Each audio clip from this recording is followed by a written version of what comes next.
जय हनुमान जी। सूर्य को खाने वाले हनुमान जी की कहानी बच्चों के बीच बहुत लोकप्रिय है। यह हिंदू शास्त्रों में भी एक महत्वपूर्ण घटना है, जिसके परिणाम स्वरूप हनुमान को कई वरदान प्राप्त हुए। तो क्या सच में हनुमान जी ने सूरज को खा लिया था?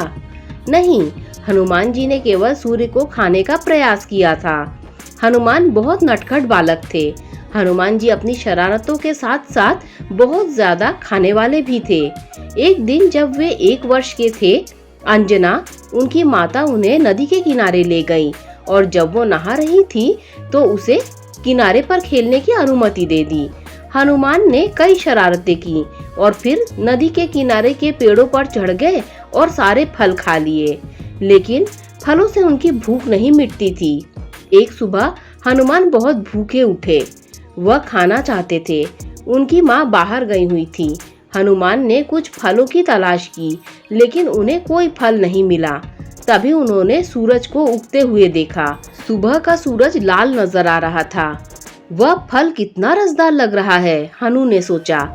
वह झोपड़ी से बाहर भागा और पास की पहाड़ी पर चढ़ गया। वायु ने उसे एक हल्का कोमल धक्का दिया। लो, छोटा साथी हवाई था। सूर्य ने देखा कि बालक प्रचंड गति से अपनी ओर उड़ रहा है। सूर्य देवता ने सोचा, वह छोटा सा आदमी पागल बैल की तरह मुझ पर वार कर रहा है। वायु को आश्चर्य हुआ कि उसका मित्र सूर्य एकमात्र बालक को देखकर कांप रहा है। हनुमान जो अब और भी तेज गति से चलने लगे, सूर्य देव भयभीत थे। मदद करो, मदद करो, वह चिल्लाया।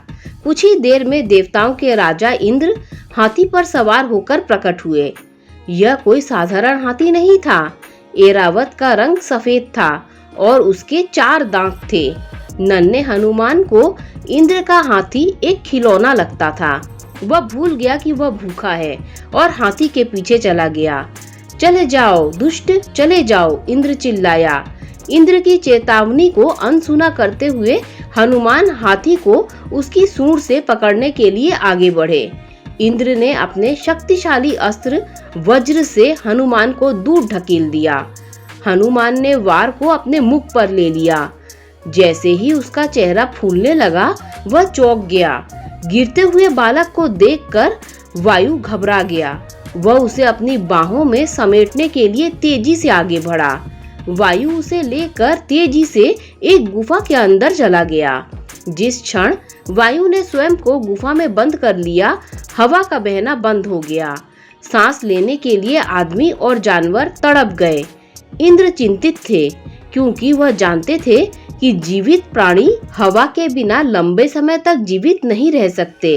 इंद्र वायु के पीछे दौड़े, सूर्य इंद्र के पीछे दौड़े, अन्य देवता सूर्य के पीछे दौड़े।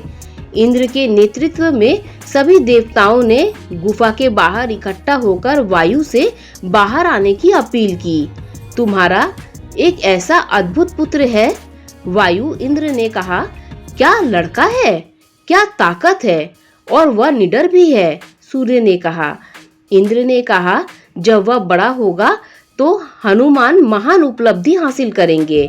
सूर्य ने कहा, मैं हनुमान को असाधारण शक्ति का वरदान देता हूँ। मैं उसे ज्ञान प्रदान करता हूँ। इंद्र ने घोषणा की। वह अपनी इच्छा अनुसार बड़ा या छोटा हो सकता है।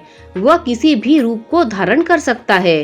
देवताओं में से एक ने कहा, मृत्यु भी उसे छू नहीं सकती। मैं उसे अमर बना दूंगा, इंद्र ने कहा। नन्हे हनुमान पर बरसाए गए वरदानों को सुनकर वायु प्रसन्न हुए। इस बीच छोटा साथी दर्द से उबर चुका था। अभी भी छोटे हनुमान को गले लगाते हुए वायु देवताओं को धन्यवाद देने के लिए गुफा से बाहर आया। हवा चलने लगी। आदमी और जानवर अब आसानी से सांस ले सकते थे। देवता प्रसन्न हुए।